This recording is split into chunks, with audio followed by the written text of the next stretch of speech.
了法对教法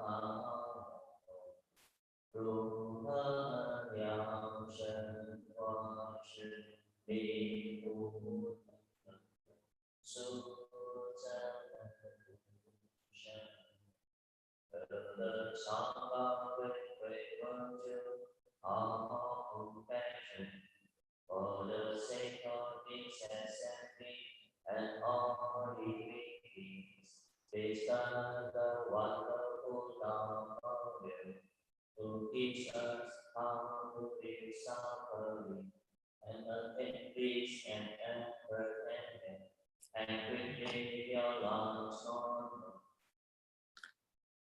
Namo tassa bhagavato arahato samma sambuddhassa. Namo tassa bhagavato arahato samma sambuddhassa. Homage to the blessed, noble, and perfectly enlightened one. Homage to the blessed, noble, and perfectly enlightened one. Namo sadanto suchedoye olahadi samya sampatoshe. Namo sadanto suchedoye olahadi samya sampatoshe. 无上甚深微妙法，百千万劫难遭遇。我今见闻得受持，愿解如来真实义。Supreme and wondrous Dharma, subtle and profound, rarely is encountered, even in billions of eons. But now we see and hear it and accept it reverently. May we truly understand the Buddha's actual meaning. Venerable Master, Dharma friends, Shifu Shangren, Goei Shisheng, Daja Amitofo. How are you this evening? My name is Hung Shi. It's September 26th here in the Gold Coast of Queensland, a Sunday afternoon. It's probably Saturday, September 25th, back in Berkeley, California, where this, the Bay Area of California, this lecture series originated. We're now, thanks to the miracles of modern technology, we are coming to you from down under to up over, and we have a translation into Mandarin Chinese for those listeners who want to hear Putonghua, and we have a translation into Vietnamese as well. And I want to express my gratitude to the volunteers who untiringly put forth their effort to make this lecture go further. So what a joy to be able to look into the Flower Garland Sutra, the Avatamsaka. And we're doing something special, which is we're reading for enjoyment, for comprehension, as opposed to lecturing for analysis and distinction. So before I go off on a tangent, let's do our invocation. Page 46. Let's see here. We'll come back. Page 46. Okay, there we go.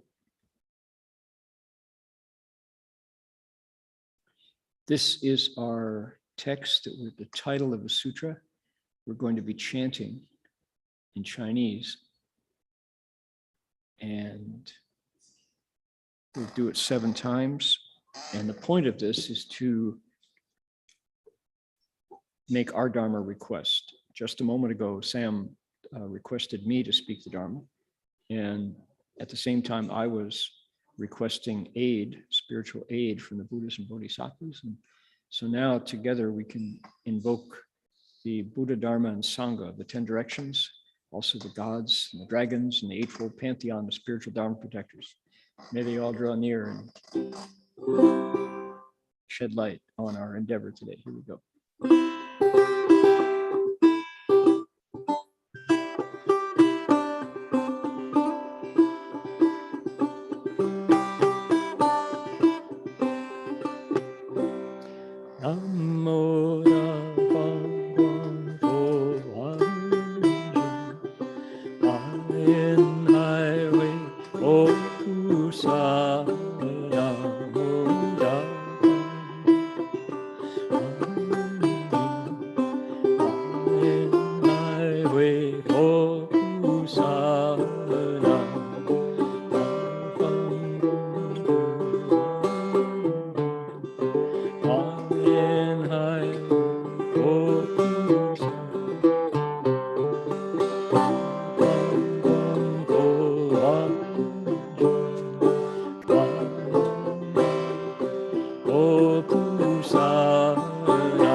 菩萨 last time. 放光佛万境，万念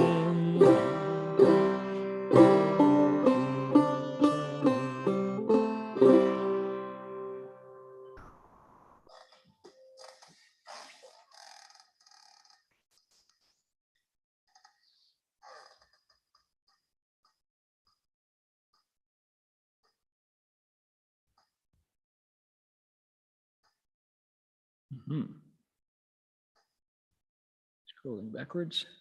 Let's see, we want. There we go.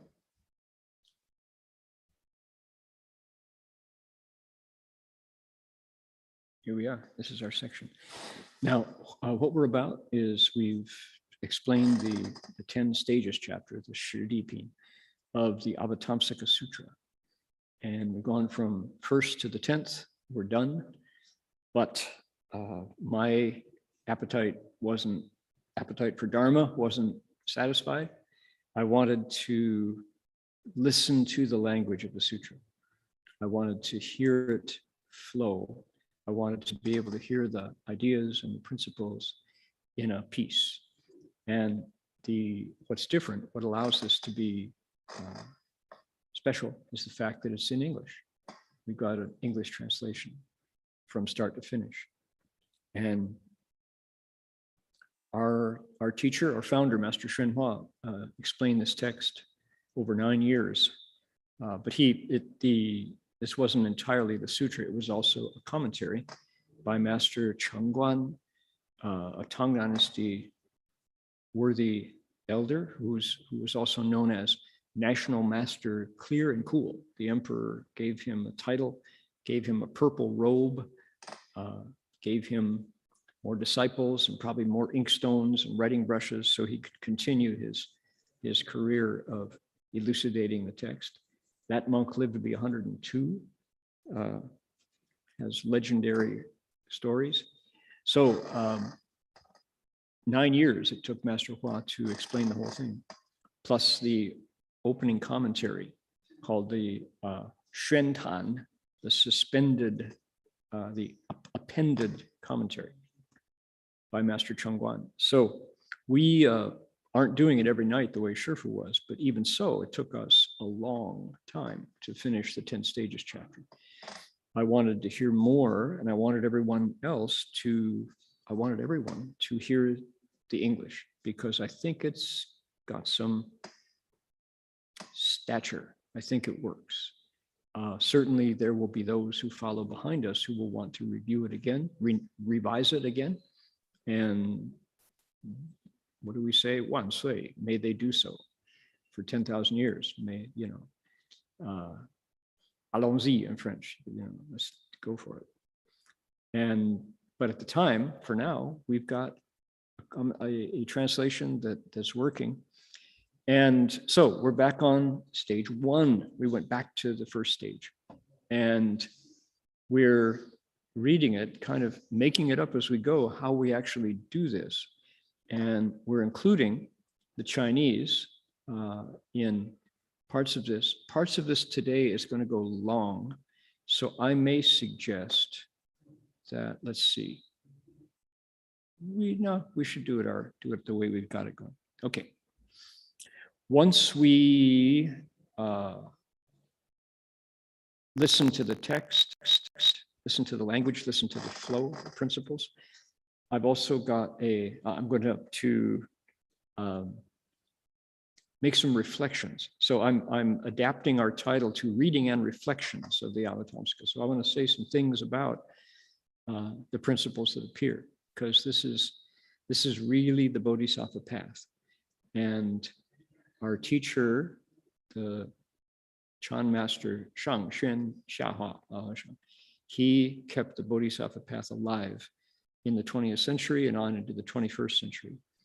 You don't hear much about the Mahayana Bodhisattva outside of DRBA, Dharma Realm Buddhist Association, in a systematic way. Certainly not in an exhortative way, saying we can live like bodhisattvas if the spirit comes alive in us, if the Bodhi resolve is real.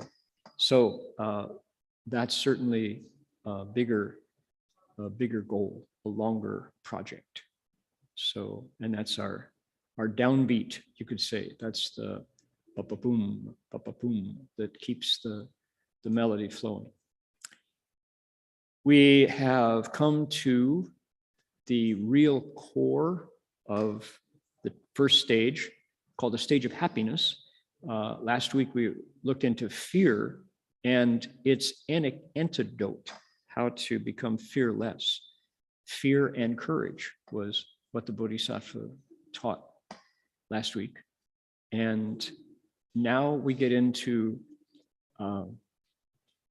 the substance of the text, that if you had to say, what is the real core of it? What's the heart of it? That word would be vows, V-O-W-S. In Chinese is 誓愿, 愿力, 誓愿, vows in Chinese, or in English. And a vow, we're going to find out, is a resolve of the mind. It's a wish, it's a promise, it's an oath, it's a pledge. We have a lot of words in English that are all pointing to something that happens in the mind, where you have a thought and you put your heart behind it. So what we discover is that vows have the power to carry past the grave.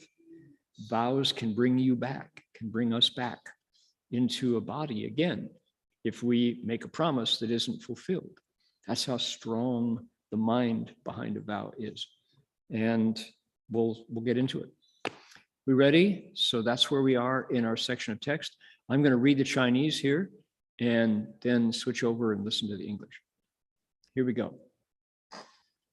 佛子此菩萨以大悲为首，广大志要无能惧坏，转更勤修一切善根而得成就。所谓信增上故，多尽信故，且清净故，信决定故，发生悲悯故，成就大悲故，心无疲懈故，惭愧庄严故，成就柔和故，敬顺尊重诸佛教法故，日夜修积善根无厌足故。Disciples of the Buddha, these bodhisattvas take great compassion as foremost.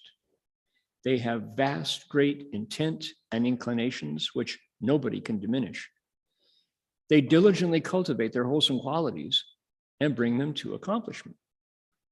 This happens because they increase their faith and then augment it, because they purify their understanding, they make their faith decisive, they become sympathetic, they accomplish great kindness, they have no weariness of mind, and because repentance and reform make them majestic. They become soft and compliant. They respectfully heed the Buddha's instructions. They cultivate and accumulate wholesome qualities day and night without fatigue.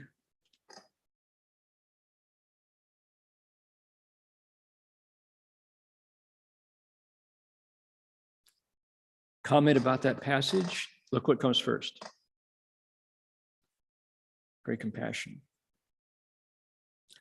And the other qualities, that there's a theme in this first paragraph here.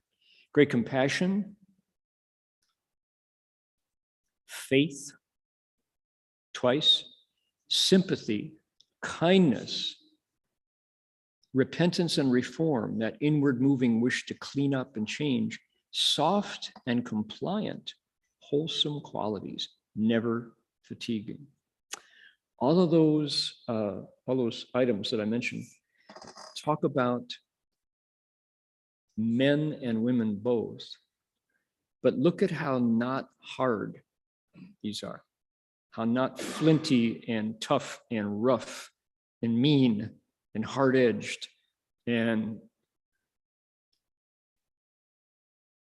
incorrigible and unchanging and stubborn, right? Not those things.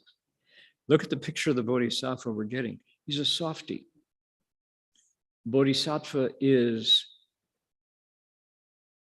someone you can get close to and not be afraid of. Someone who is easy to approach, someone who has time for you and has an ear for you and a hand and eyes. They see you, they hear you, they will support you.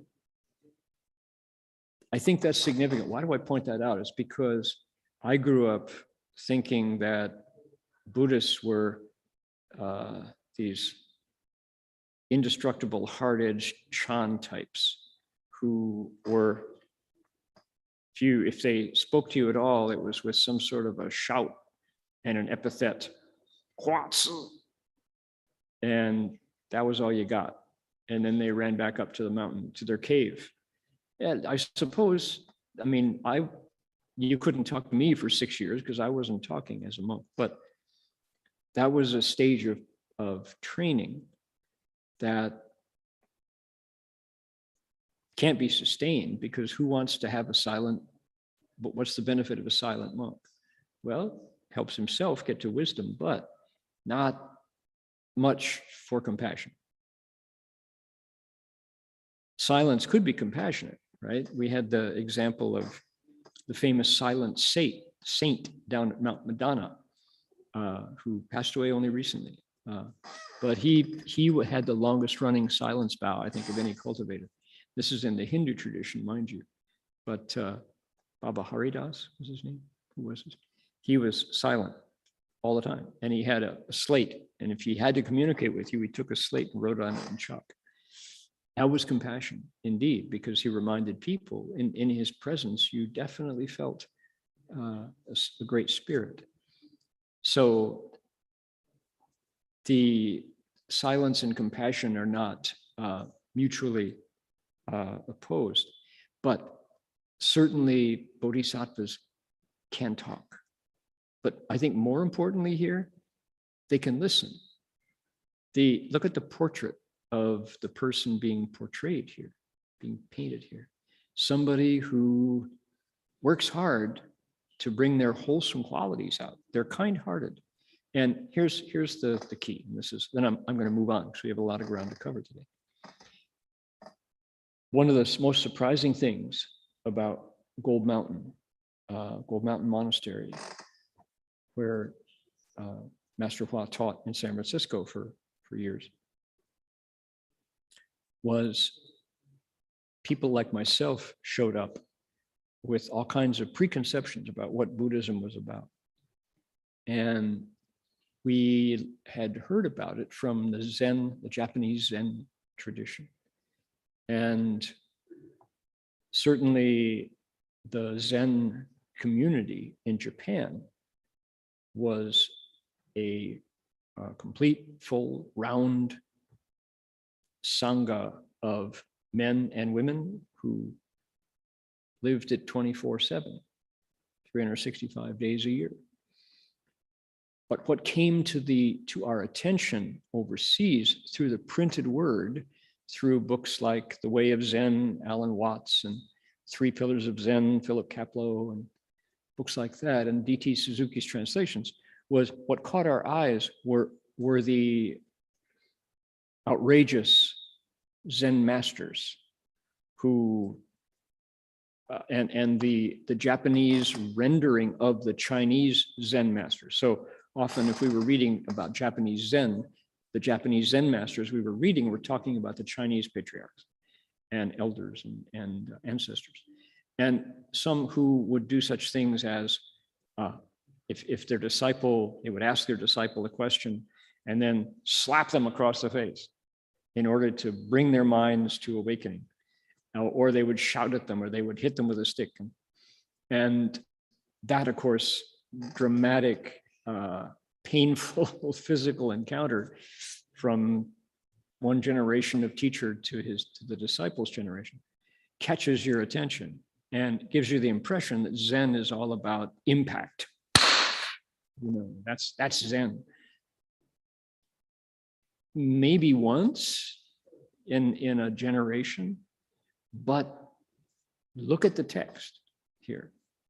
Those monks were, if they weren't reading themselves, they were certainly listening to lectures on the Avatamsaka Sutra. And what did the sutra say? They accomplish great kindness. Their minds are never weary, and because they repent and reform, they have a sort of a nobility of character.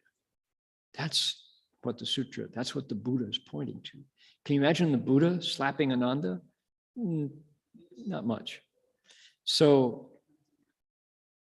when I got to Gold Mountain Monastery, instead of meeting, now Master Hua definitely had his awesome side and could be very intimidating and scary, but only to disciples who needed that kind of strength to break through their layers of arrogance, myself included.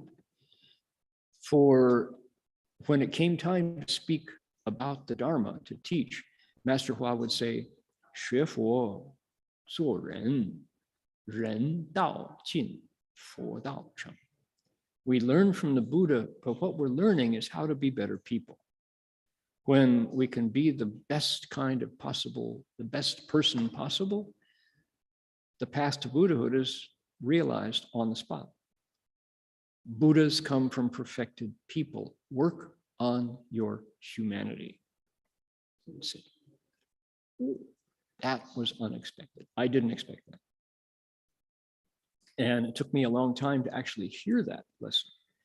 On the page here, we don't hear about filiality, but that was a teaching of a single piece with this 学佛做人, learn to be a better person. That's what we're studying from the Buddha. So this idea that bodhisattvas are made in relationship, that's key.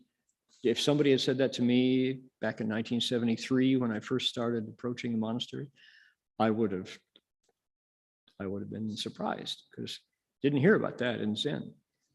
And I think I want to also say that the model of the Arhat, the Theravada tradition's hero, the Arhat who wants to wake up and leave suffering behind, to escape birth and death as you would escape a jail cell.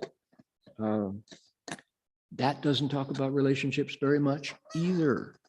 So in the Pali tradition, there's not a sense of this living beings and I are one and my job is to wake them up. And you do it with foremost great compassion. That idea was, you could find it, but it wasn't the first thing you met. Right? Look at what the sutra says. Great compassion. It's relationships.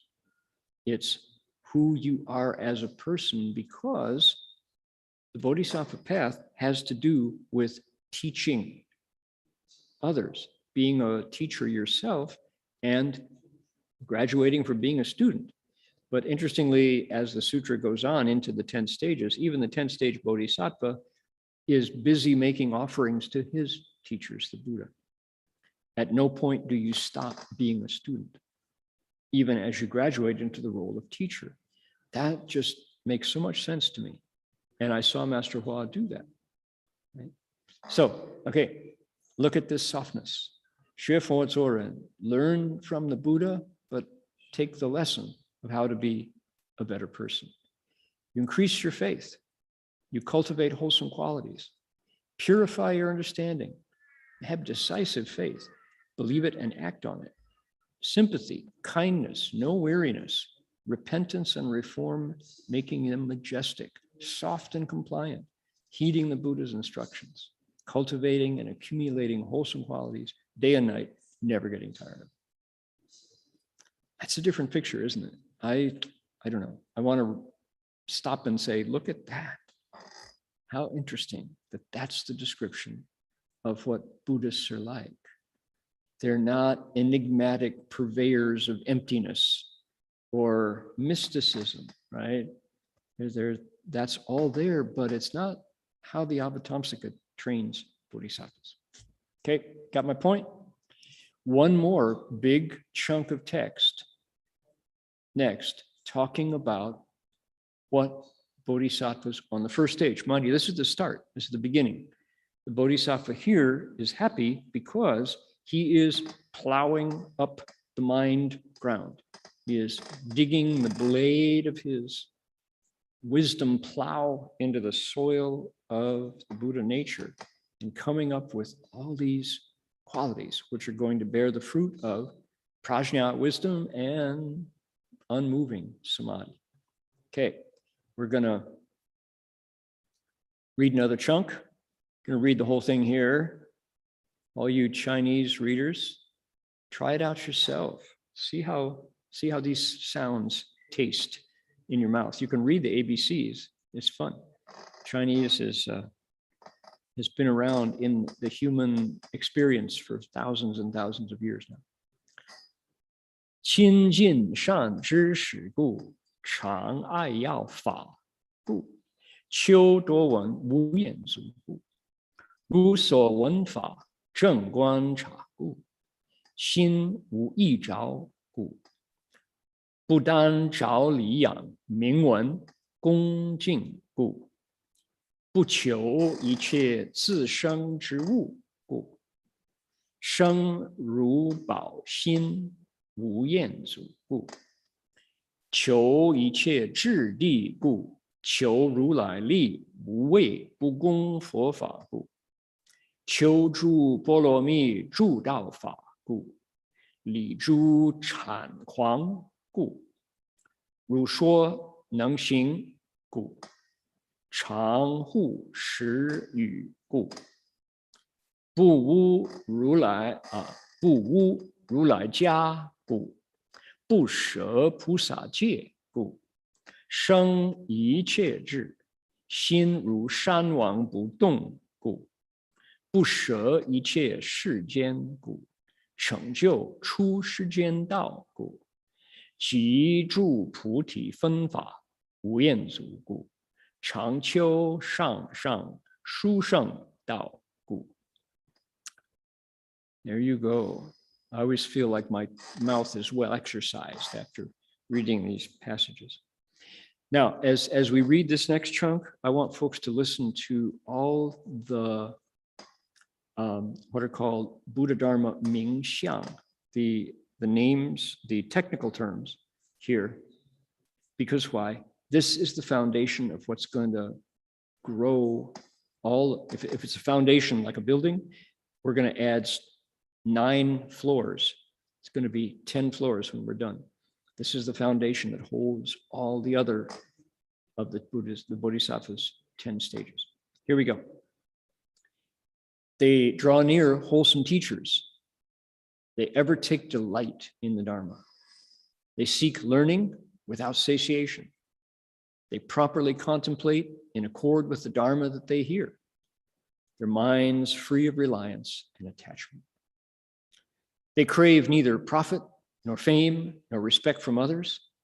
They do not seek the necessities of life, but only bring forth the precious thought of Bodhi without tiring. They seek the stage of omniscience and the thus come one's powers, fearlessnesses, and the dharmas special to a Buddha. They seek the paramitas, the dharmas that nourish the way. They are free from flattery and deceit. They can practice what they preach, and they always guard true speech. They never defile the thus come one's household. They never renounce the Bodhisattva precepts, but bring forth the thought for omniscience as stable as the king of mountains. They do not abandon concern for the world, but can accomplish the path to world transcendence. They accumulate without weariness the Dharma of the wings to awakening and constantly seeking the highest and most supreme way. We'll do one more conclusion. There's a conclusion sentence. Here we go. 佛子菩萨成就如是静智地法，名为安住菩萨欢喜地. Disciples of the Buddha, when the Bodhisattvas accomplish such purification and regulation of the stages, they are said to securely abide on the Bodhisattva stage of happiness. This is how you get there, and this is how you stay there. Understand that the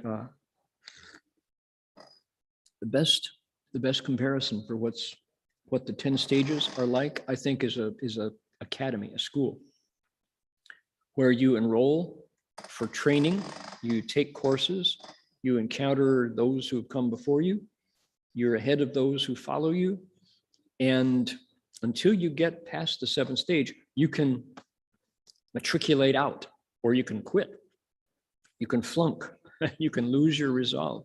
That's why it's a good analogy. And because we're, I'm very much bound by the clock here. I realize I'm 18 hours ahead of the people who are listening to my lecture in Berkeley tonight, or in California, or in Europe, different times, but from here to California's, I'm a day across the date line, a day and 6 hours ahead. So I don't want to go past my time. And I'm also thinking about how to present the program that I prepared, so that one thing leads to the other. And I'm very much aware that people can get tired of so many words, word, 2 languages, whoa, and my voice, whoa, right? So all of these times I'm concerned, I'm watching the clock and trying to be responsible to the program that this is, this lecture series. And what I understood about Master Hua, about Shifu Shangren, Xuangong Shangren, his sense of time was very different, very different. I just mentioned that the Bodhisattva path was like an academy, like a school. Gold Mountain Monastery was very much that way as well. City of 10,000 Buddhas, equally so, which is what? People would show up, drink their fill of the sweet dew of Dharma, we say, 佛法的甘露水, and then they would leave and come back and show up again and do a 7-day Chan retreat and get to the 3rd day and limp out with their knees kind of, people would come for just a holiday, come for Buddha's birthday, come for New Year's, light incense in front of the Buddhas, bow to Shifu, and then leave, come back a year later. It's the nature of the Sangha community that the Buddha set up that allows this kind of participation. So what kind of time sense was Master Hua keeping? I can't tell you. I don't know Shifu's state, but it certainly seemed to me like Shifu's sense of time was based on eons, kalpas. He would talk about somebody who came and was very enthusiastic, then left, and he would say, this lifetime, that person's made real progress. We'll get him next time. And as he would view people's activity within cultivation, he would take a very long look at this process. And the sutra describes, it's in the 2nd stage. We're not there yet. In the 2nd stage, it talks about how desire wears away over eons. It doesn't go away all at once. You can't just simply cut off desire and cast out love and hope that you'll succeed. It's a organic, slow, long-running process. And Shifu would say to us, he would say, what matters is 长远的眼光. You need to take a long look at your progress in cultivation. And he would always encourage us towards the middle way, which is to say, if we are too hot, if we come in hot and try to land on the runway, we can often burn out and not want to fly again. Likewise, if we are too slow in our practice, if we take a step forward and then 2 steps back, well, then we just lose interest. 精者崩，慢者送，不进不慢就成功, he would say. If you're wound too tight, you can stumble. But if you're too lazy, if you're too lax, you won't get there. Not too tight, not too lax. You will succeed, he would say. You'll get there right on time. So as I look at this, what is this list we just read? This is like a menu of Bodhisattva banquet. Look at all the different dishes. My metaphors are slopping all over the place here, but you get the point. Look at let's call it something else. Let's call it a work bill. If you were building a house and this is the complete house, look at all the different steps to get there. You have to draw near wholesome teachers. You take light in the Dharma. You want to learn and never get tired of it. When you hear the Dharma, you listen to it correctly. You hear it as the middle way. Some things you can do right away. Some things are going to take a long time, but you make steady progress. And you don't rely and you don't attach to the Dharma that you hear. And look at this. This is a warning. It's a, what's the word? It's a caution. They're not cultivating for profit. They're not cultivating for fame. They don't cultivate for people's respect. And at Gold Mountain, this was, when I say 学佛做人, we learn from the Buddha, but what we're learning is how to be better people. Shifu spent a lot of time pulling back our bad habits. And who did this? Who did the same thing? Confucius. If you read Confucius, the Analects, for example, as literature, or the Doctrine of the Mean, or the Great Learning, Da Xiao, Confucius spends a lot of time criticizing the greed, the anger, and the delusion, the pride and the doubt of teachers, of politicians, of fellow students, explaining why they fall short or why they went too far, and bringing them back to the middle way. We heard that at Gold Mountain all the time. Here's the sutra saying, 无求名闻利养其他人尊重. Don't cultivate hoping to get something out of it that's, tangible money. Don't cultivate so you can be famous. Don't cultivate so other people will think of you as a hotshot bodhisattva. This is the kind of thing we heard. So here's the sutra sounding very much like the teaching of a living Dharma master who really knew how to teach us. Now, look at this one. They don't seek the necessities of life. Like, what? Why don't they seek them? It's because if they are cultivating along as they should, those necessities will arrive.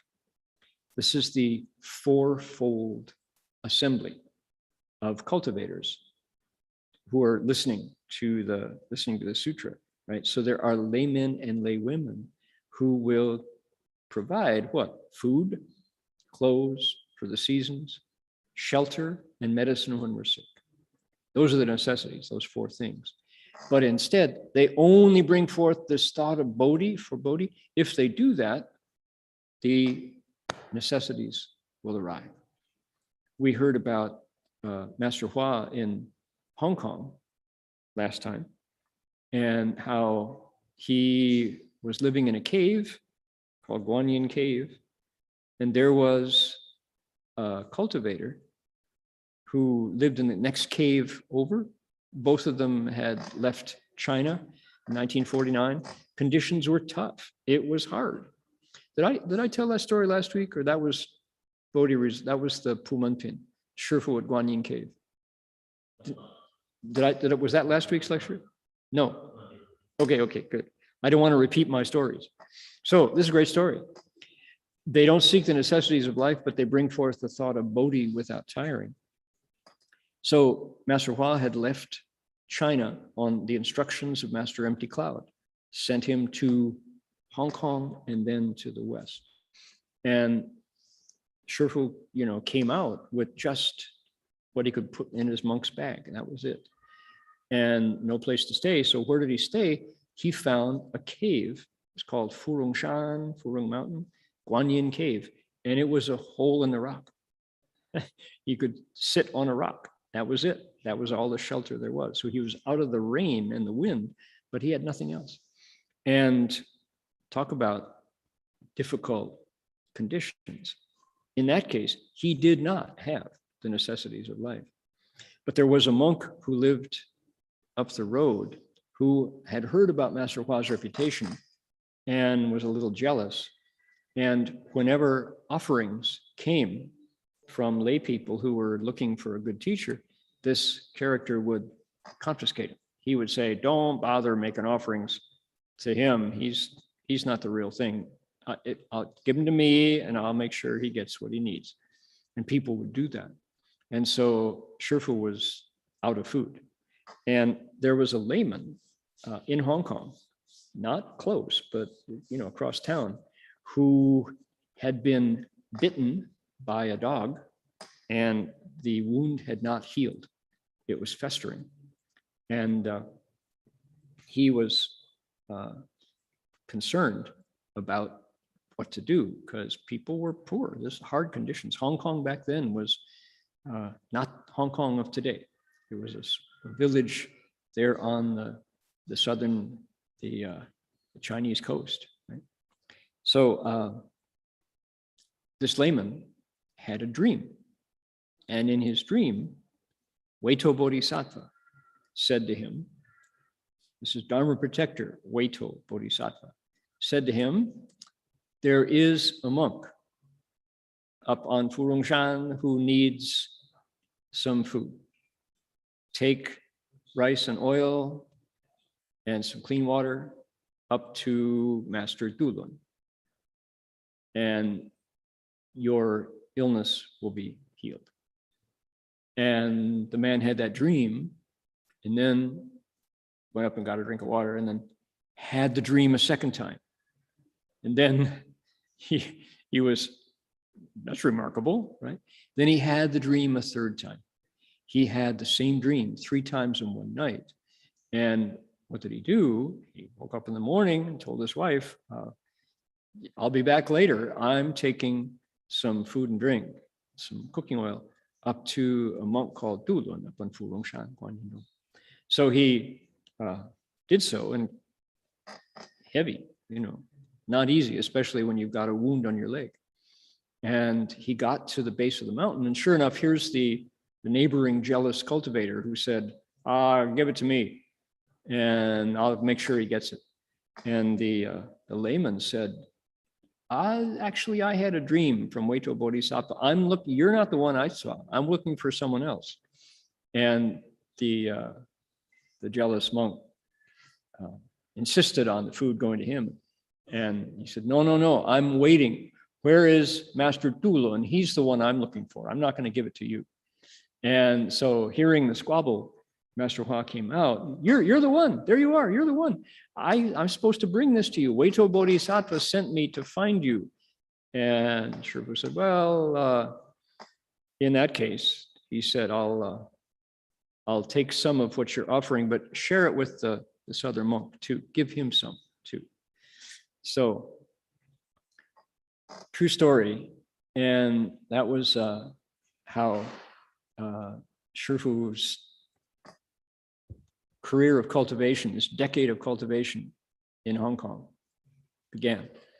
Sure enough, he wasn't seeking the necessities of life, but because he was willing to do it, willing to mai tou gu gan, to just put his head down and do the hard work of cultivating with or without support. So the necessities of life came through the intervention of Dharma protector Weito Bodhisattva. So, true story. So here we are, we're looking at this is the work bill. This is the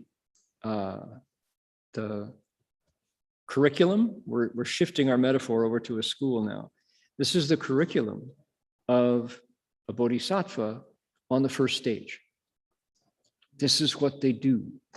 They seek omniscience, 一切智, this state of awakening, and they want three things that they share with the Tathagatas: the 10 powers, the 4 kinds of courage, and the Dharmas, 18 Dharmas special to a Buddha.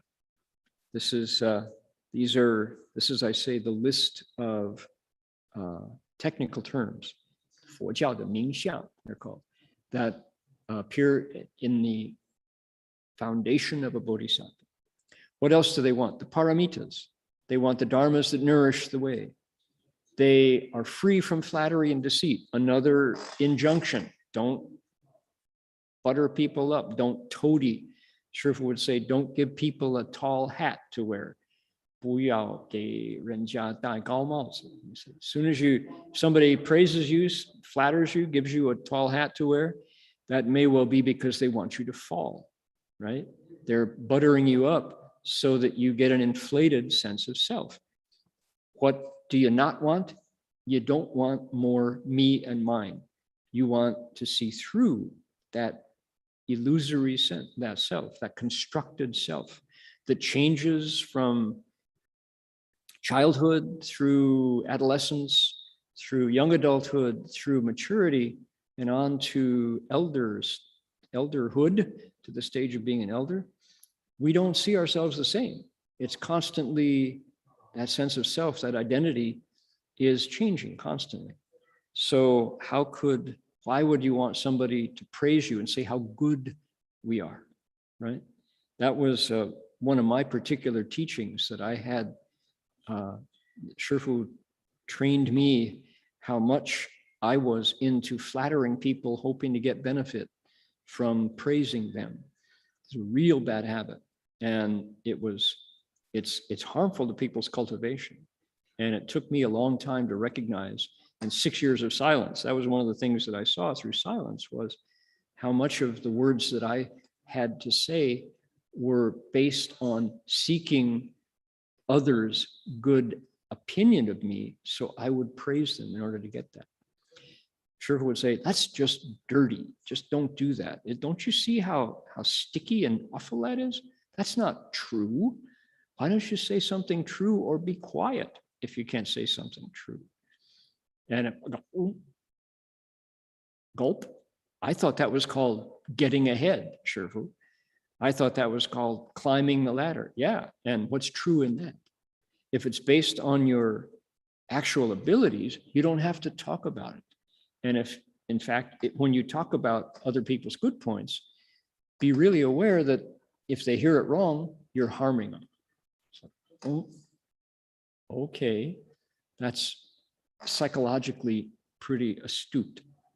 And so here's a Dharma master, here's a Buddhist monk getting right into my own mentality and cleaning house, right? How much of that is what I totally didn't expect. I thought Buddhism was about meditation. And here's a monk, only after I committed to following him. If you were a layperson, Shifu wouldn't scold you. He wouldn't point out your habits and faults. He would, in a lecture, talk about it a lot. But once you committed and said, yes, I want to follow the Buddhist path, I'm taking precepts and I want to, get to Bodhi and wisdom and compassion as soon as possible. That's when he would go with a scalpel, go right into your character and correct it. Only because he himself was free of those faults would we take it. I mean, we were, hippies in the 60s.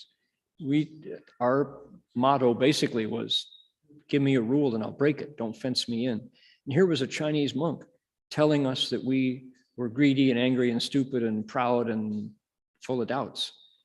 And we were willing to take it because why? It rang true.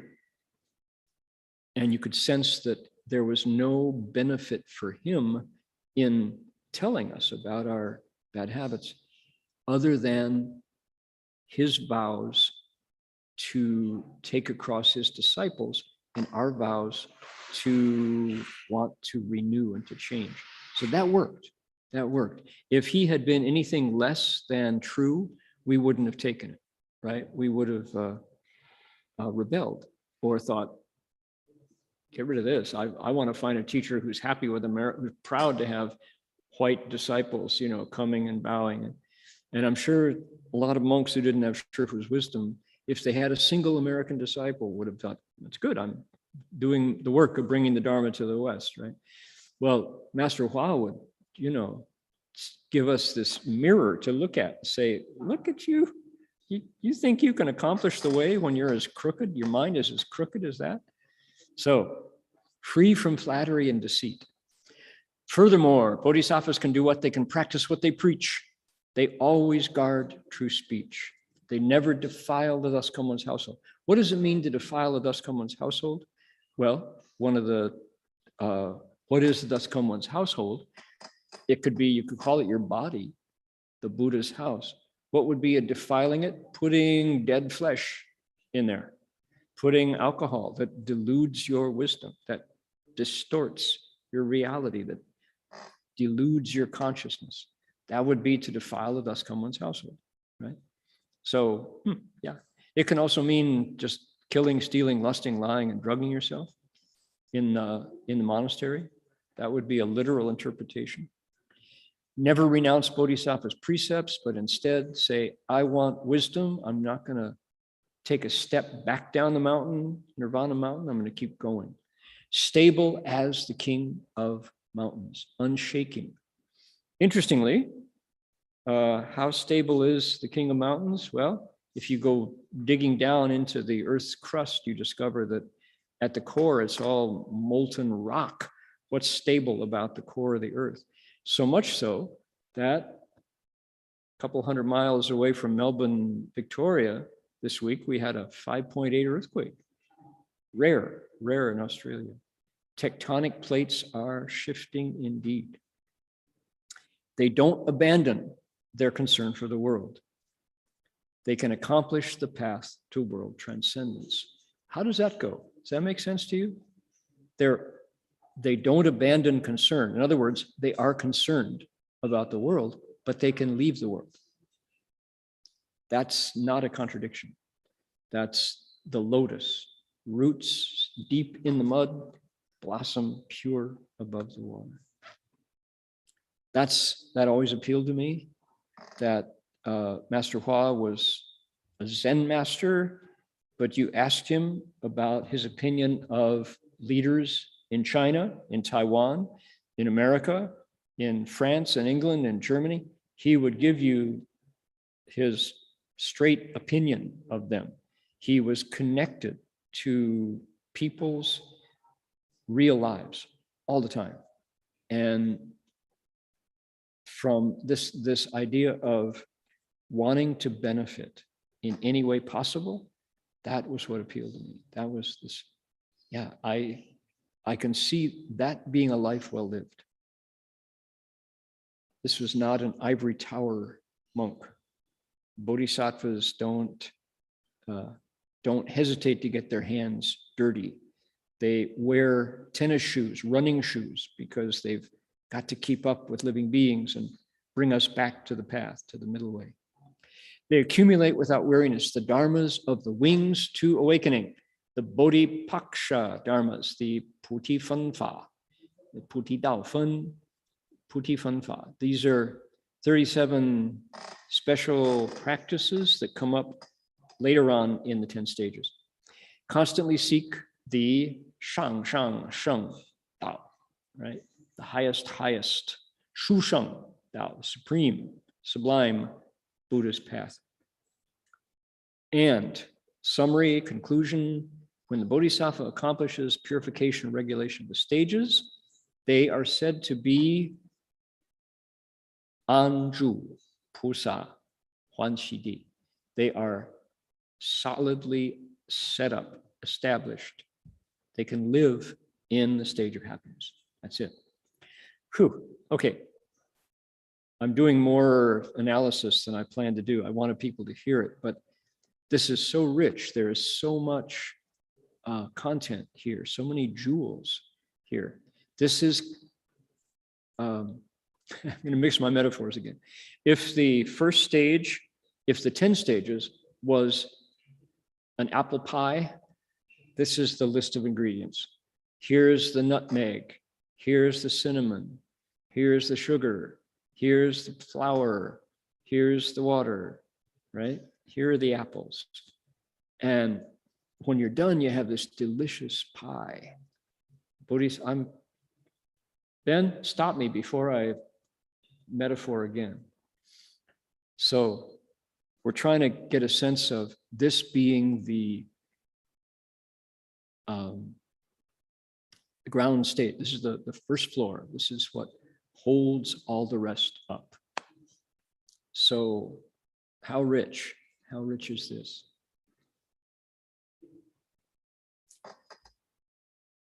Securely dwelling on the Bodhisattva's stage of happiness. Okay. Now,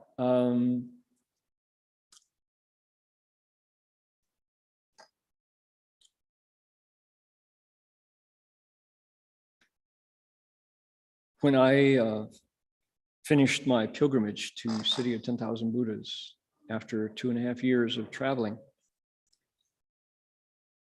together with Bhikshu Heng Chao,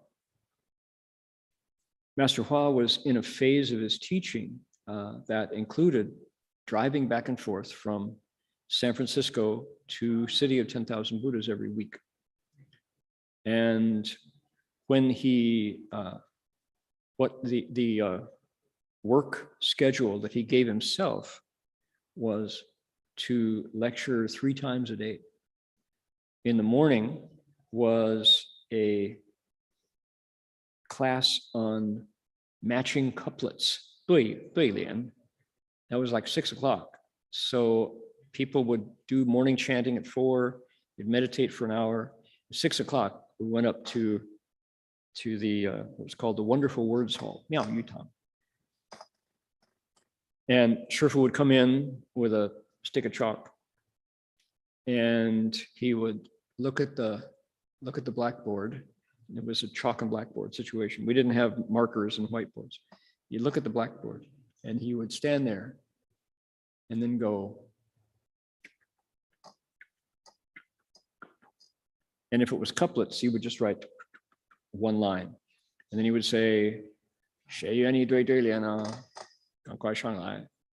want to match my upper line? Hurry up, here's the chalk. And we would go, oh, start writing it. Matching couplets was this wonderful literary form. This is a genre of Chinese literature where the rules are, if the first word is blue, the second line that you're matching has to be a color. It's got to be red, white, yellow. If the first word is mountain, you have to match it with lake, right? If the first word is heaven, you have to match it with earth, of course. And then depending on how long that first line is, if it's 5 words, 7 words, 12 words, 15 words, you have to match each one. And not only be in the same category, but it has to make sense, in its own, has to be consistent and sensible in its own what do you say? It has to, you have to match the meaning and the words, individual words and the whole line. That's what you have to match. And Master Hua said, when I was a schoolboy, I was good at this. And our teacher would sometimes give us a homework of a duilian, a matching line. And I would finish mine before the class was done, before we even went home. And my classmates would sometimes not have it ready by the next day, and they would come to me and say, please, please.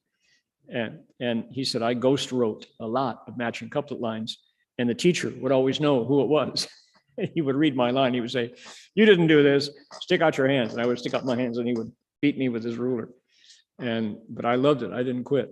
So at one point, that was the morning. And then in the afternoon, Master Hua would switch over to an afternoon class, and he would explain the Analects, the teachings of Confucius, or some other text. But we got a lot of Confucius that Shifu would explain. And he would, the Great Learning, the Doctrine of the Mean, the Analects and the Mencius, the 4 books. He would explain the Xiaojing, the classic of filial respect. And we would come into the class, and sometimes he would be standing there. He had eaten his lunch in a hurry and written an essay on the board. And we would come in, and it would be an essay inspired by teachings of Confucius, but it would be an essay about some other topic. One day we came in, and Heng Chao and I had been at the city for about a month. So we settled in, and we were no longer bowing on the highway, but we were bowing around the Buddha hall. We just kept bowing, but 3 steps, 1 bow around the sidewalk outside the Buddha hall, a city of 10,000 Buddhas. So we were allowed, we were encouraged to stop bowing and go join the class. And that was absolutely a thrill to be able to see our teacher every week, because on the highway, we had to, sometimes we see him once a month, if that. So we came in, and here was an essay with a 4-line poem at the end of it. And the essay was about how many words? Maybe 70, 80 words, just a brief essay, but it was written in perfect essay form of Chinese. It was suitable for presenting to your superior, to the teacher. And then the verse summarizing it was Master Hua's unique style. It was a summary verse that you could, that rhymed. So that day we came in, here was the essay and the verse, and it was given to me. It was my verse, my essay and verse, kind of a gift from Master Hua to me. And then he also wrote one for Heng Chao, and he wrote one for Bhikshu Hong Kong as well, disciple Guohang, Richard Josephson. So the 3 of us in different weeks got an essay and a verse as a gift. And I found it the other day on my hard drive, and I wanted to share it with everybody. It goes like this. 实真行者 如等行人 须具见称恒之志愿 千魔不改 万难非退 Make it bigger here so you can see it. 比天虽高 我恒比天更高 比地虽厚 我志比地更厚 金刚山虽坚 我志比金刚山更坚 山水海虽深 我志比山水海更深 难行能行 能忍能忍 舍己为人 不求名闻利养 为法忘躯 空心实践 发挥华严法随 传扬大乘要义 做现在迷途之指南 为未来众生之楷模 诸佛欢喜 菩萨开言 有情离苦 无愿活度 大丈夫之能事毕也起面力即说颂曰, and then a little verse comes after it. 冲天大志满太虚, 依山倒海亦非奇. 挽救狂澜幻迷梦, 辅助正法度春机. 众生成佛地藏愿, 广修供养不嫌其. 礼经如来波罗蜜, 摩诃般若其菩提. So that was the essay that was there waiting for me on the board for everybody to read. And it's instructions to true cultivators. So this is my Dharma name, Guozhen, so the instructions to the true cultivator. All of you cultivators must bring to perfection solid, sincere, and constant vows. So the reason why this came up today was the vows of the Bodhisattva in the first stage. 1,000 demons can't change you. 10,000 difficulties won't make you retreat. How high is heaven? Your practices have to be higher than heaven. How solid is the earth? Your resolve has to be stronger, deeper than the earth, solider, more solid than the earth. Mountains made of vajra, although they're durable, my resolve is more durable than a mountain made of vajra. Oceans of fragrant water may be deep, but my resolve is deeper still than an ocean of fragrant water. Able to practice what is hard to practice, able to bear what is hard to bear. Let go of yourself for others. Don't seek name and benefit. Fits exactly with today's lecture. 为法忘躯, forget yourself for the sake of the Dharma. Really go and do it. Propagate the Dharma marrow of the Avatamsaka Sutra. Praise, or Chanyang, share the essentials of the Mahayana's teachings. Be a compass for people of today who are confused. Be a model for living beings in the future. The Buddhas will then be happy. Bodhisattvas will smile. Living beings will leave suffering. And those, even those without affinities, will be crossed over. Then the Dajiangfu, the Mahapurusha's work will be finished. And then the verse says, a huge vow that dashes against the heavens fills up empty space, overturning mountains and changing rivers, overturning mountains and turning the ocean upside down. That's not strange at all. Saving those who are confused, waking them from their confused dreams, keeping the proper Dharma awake, aiding the proper Dharma, and taking beings across. That beings become Buddhas is the vow of Earth Store, that you cultivate extensive offerings. That's what Samantabhadra does. The paramita of bowing to the Buddhas, Mahaprajna, is Bodhi, he says. That was 1977, December, actually it's 79, it was 79, 1970, October 1979, City of 10,000 Buddhas, Wordless Hall, Guanyin. So all about vows and Chi Hui's.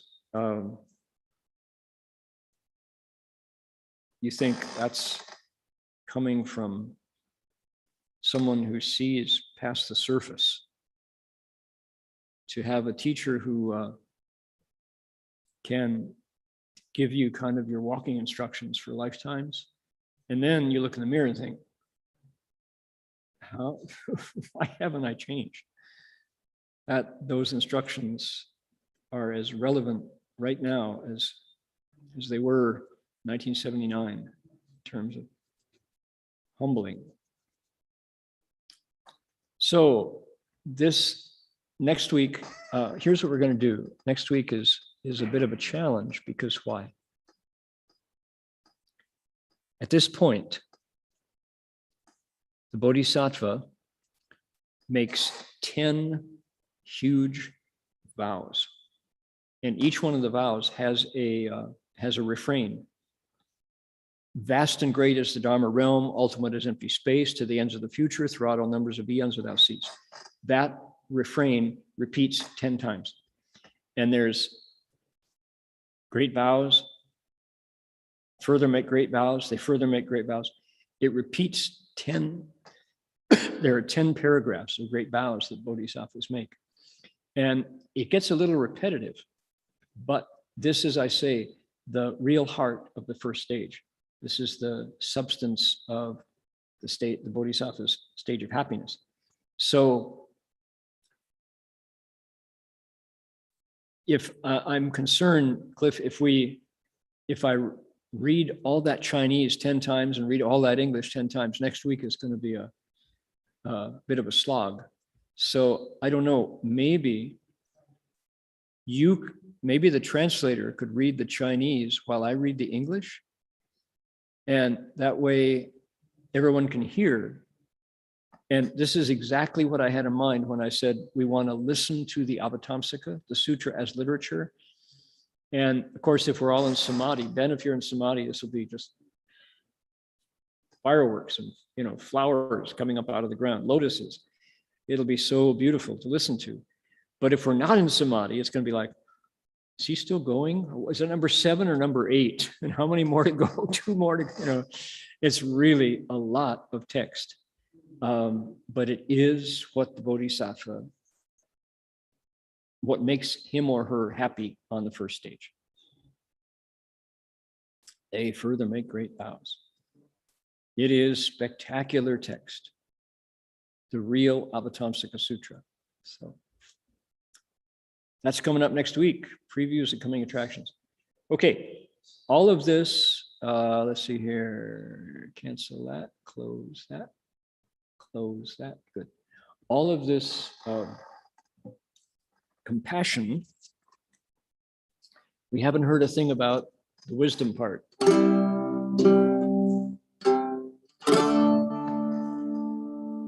And I thought, let's balance it with some real emptiness. What is the emptiness? Our Zhangdao Ge, Song of Enlightenment, 63 verses from the Tang Dynasty, probably collected by Master Yongjia. Some of it for sure was written by his pen, but there's a sense that a lot of it was what he heard floating around the monastery. And what moves me so much about the Song of Awakening, Song of Enlightenment, is this is a Chan master emptying out emptiness. It's verse form, it's da da da, da da da, da da da da da da da. Repeat it, that's the time signature of this song. It's a song, it's Ge, Zheng Dao Ge. But in that structure of da da da da da da da da da, he communicates emptiness and then he takes it to prajna paramita. He empties emptiness. And in these simple verses, we get the true vision of the nature. This is a Chan monk looking directly at the nature, right? The Buddha nature. So see if you don't hear that in these. He gives you nothing to stand on, right?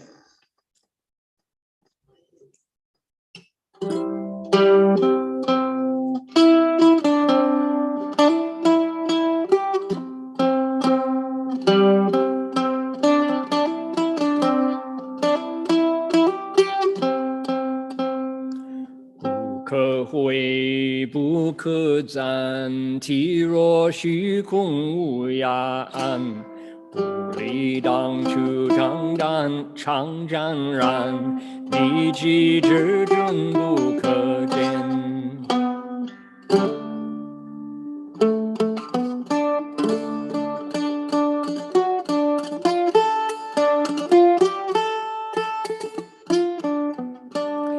Limit it's not less craves it, it's not more. Its body is like empty space, it has no fence, no shore. It's never left this very place, it's always holding still. No matter how you try to see it, friend, you never will.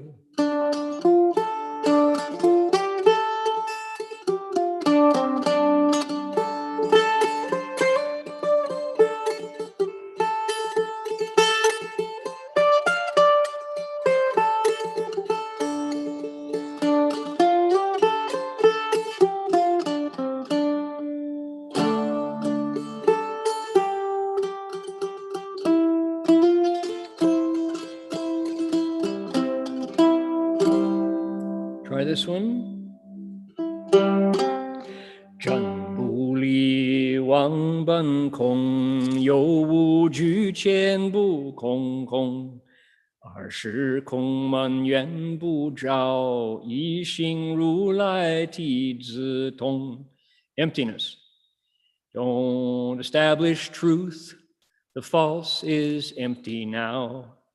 Toss out both right and wrong. Empty's empty anyhow. Your 20 forms of emptiness only mean let go. The single nature thus come one has been here all along.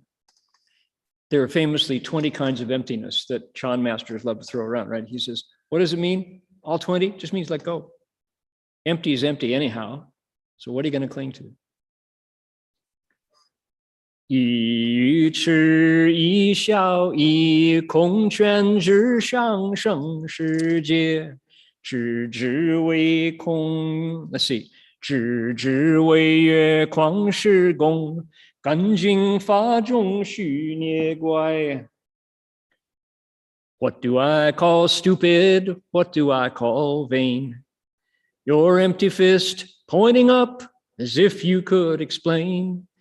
Your finger pointing at the moon is just a waste of time. Confusing senses, states, and Dharma is ignorance sublime. Empty meaning vain, right? Let's see here.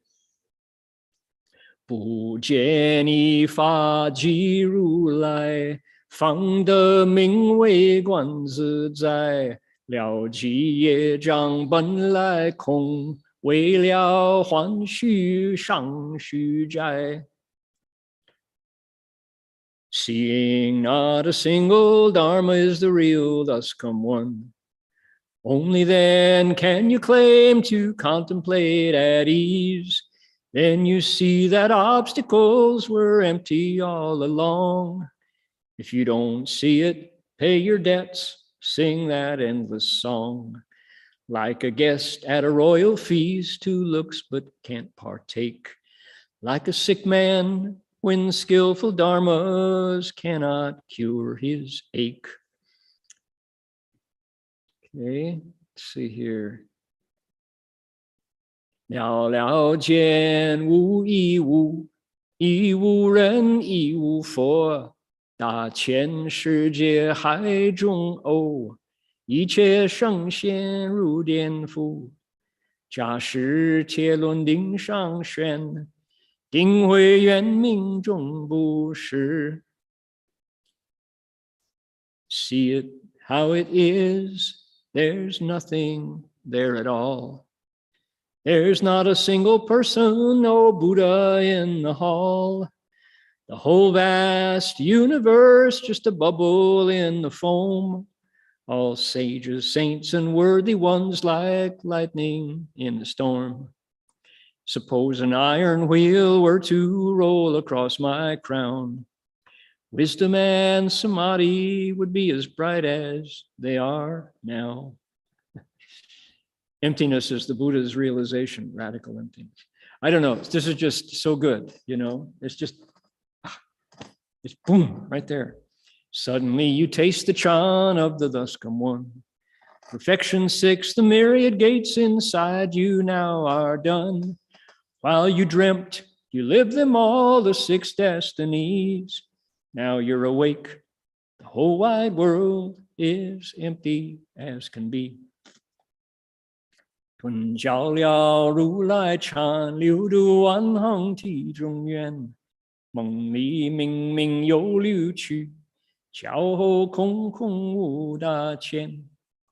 So we get to look through the Buddha's eyes at the emptiness of the nature, which, if you cling to emptiness, is still something. Empty that out. Whoa. 放四大摩巴着，寂灭心中谁言着？诸行无常，一切空，即是如来大圆觉。Elements four just set aside, attached to them no more. In stillness and cessation, you eat just like before. Everything's impermanent, empty, over and done. This is the great awakening of the thus come one.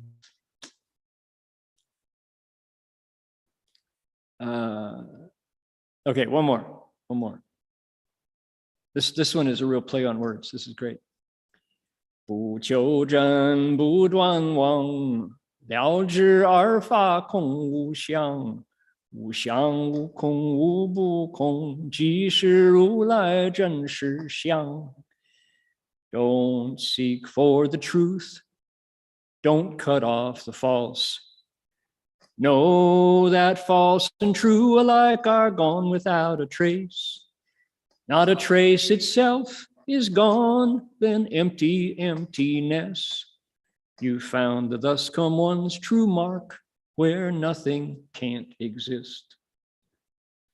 Go. Oh, okay. Yeah, not a trace itself is gone. Okay, well, that's a lot of emptiness. Balances out all that compassion.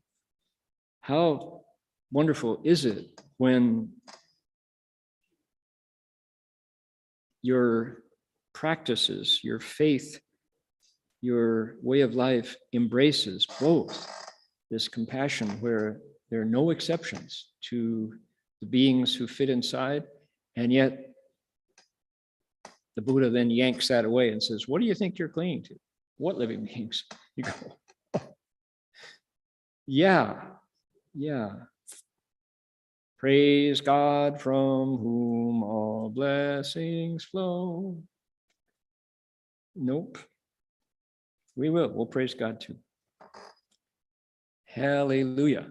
Alrighty, I'm going to, I see Jin Chuanshi has, in a timely fashion, joined our lecture right now. I'm going to bring up the website, crank up Berkeley Monastery, and ask him to tell us what's going on. Jin Chuanshi, are you on there? Yes, I'm here. Okay, what's happening? Well, we have our regular schedule still in terms of our morning chanting. But what will be interesting is next week we'll be streaming from Sudana Center because we'll also be attending the DRBU retreat on bowing for 1 week. So we're streaming from morning ceremony from the Sudana Center Buddha Hall, and in the evenings we'll be streaming from Wonderful Words Hall at the City of 10,000 Buddhas. Wow. Yeah, so it'll be an interesting experiment to see if we can bring our online Buddha Hall as we travel to different places. Yeah, so the retreat is about bowing, you say? Yeah, it's on bowing, and we'll do some meditation. Yeah, we'll do a little bit of bowing, a little bit of meditation. That's great. So it's a chance to explore how does the bowing practice. It's led by Dr. Martin Verhoeven, or Marty. Uh-huh. And so it'll be an interesting opportunity to see how to bow, and we'll bring our retreat participants from Berkeley up as well to join in. And because we're there, then we have to do the streaming from Ukiah, and so we're gonna try to make it work. But I think we've got a good team here, and so we're I think we can make it work. Other than that, we have a regular schedule as usual. We'll continue to have our afternoon recitation at 12 to 12:30 p.m. with Dharma Master Jing Fo. And we will also be canceling, though, our morning Dharma reflection at 7:15 to 7:30, and our 3 steps from 7:30 to 8, because we're going to be attending the DRBU event. But Okay. but we'll be starting again on Friday like usual. That's it. All right. That's great. Can people join in on any of that?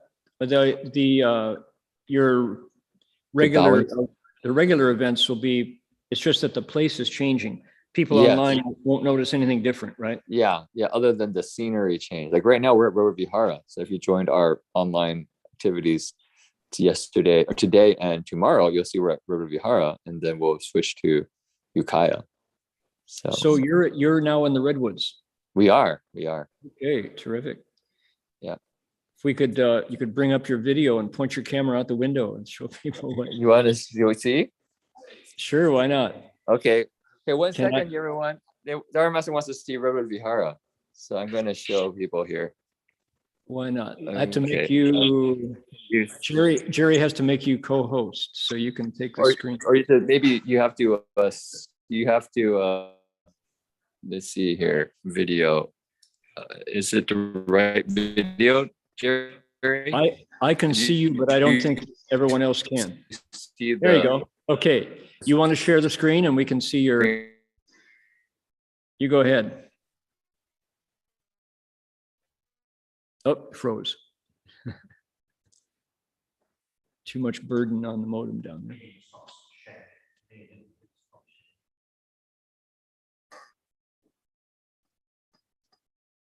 Should I make him a spotlight?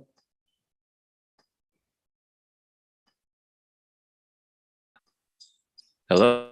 Hi there. You didn't, do you want to share the screen?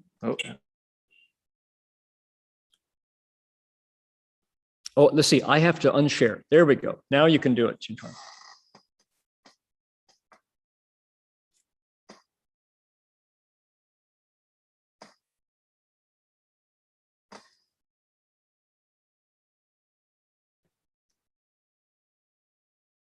There you go. Okay. Oh, hello. Can you hear me? Okay, sorry, I was muted. There we go. All right. There we go.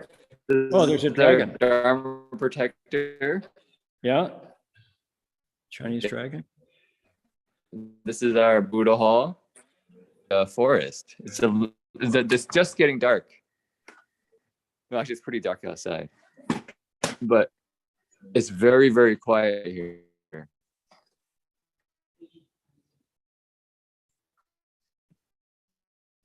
Trees, the forest, you see redwood trees all around. Okay. The screen, Chinchuan, your screen froze, so we haven't been able to. Yeah. But it's what we'll do is we'll okay. Yeah. Maybe next time. Next time we'll set it up and try it. All right. Yeah. So okay, sounds good. Okay, let me talk. You want to there we go. Okay. Yes, indeed. So that's exciting to know that there will be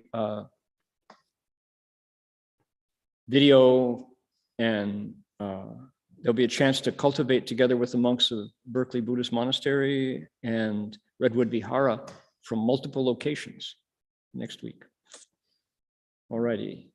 So what we have left on our program today is we want to dedicate the merit, and we're going to dedicate merit with our Medicine Buddhist mantra for anointing the crown of the head.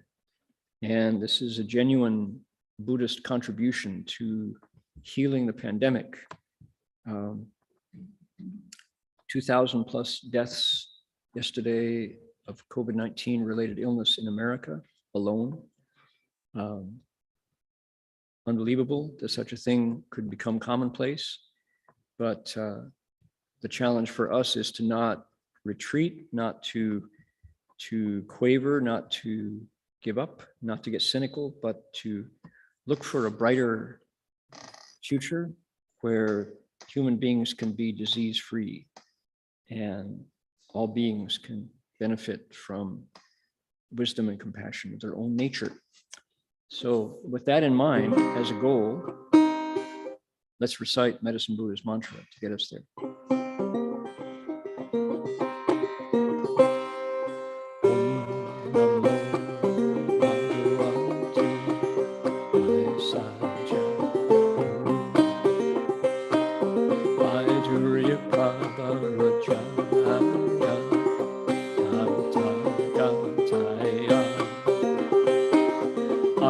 Arahate Samyak Sambuddhaya Tathagata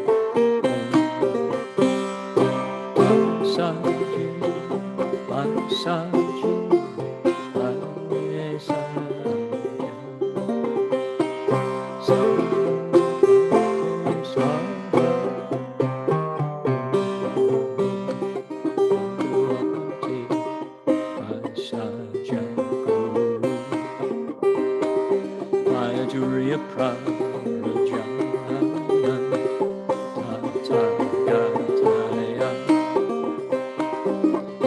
Saji Samyak Sambuddhaya Tathagata Saji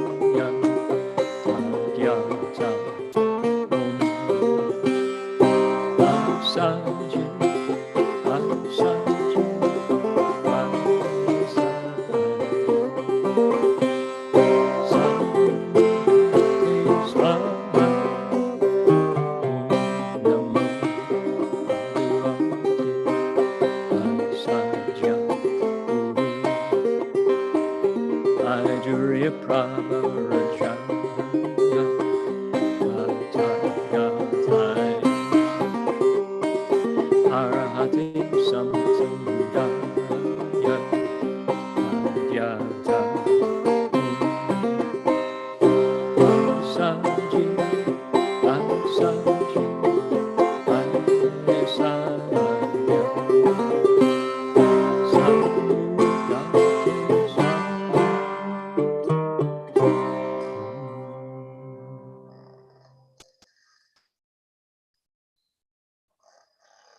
Here is a picture of a certain stage at the city of 10,000 Buddhas. We can bow. If you care to join me, please do. 3 half bows.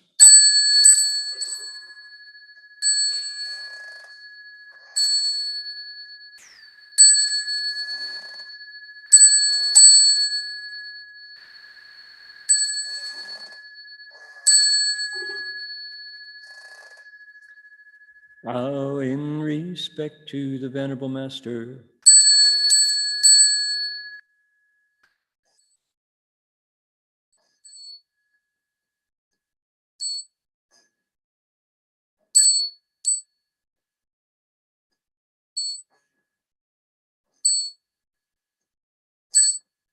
Thank you all for joining in. See you next week. Be well. Om Tofo.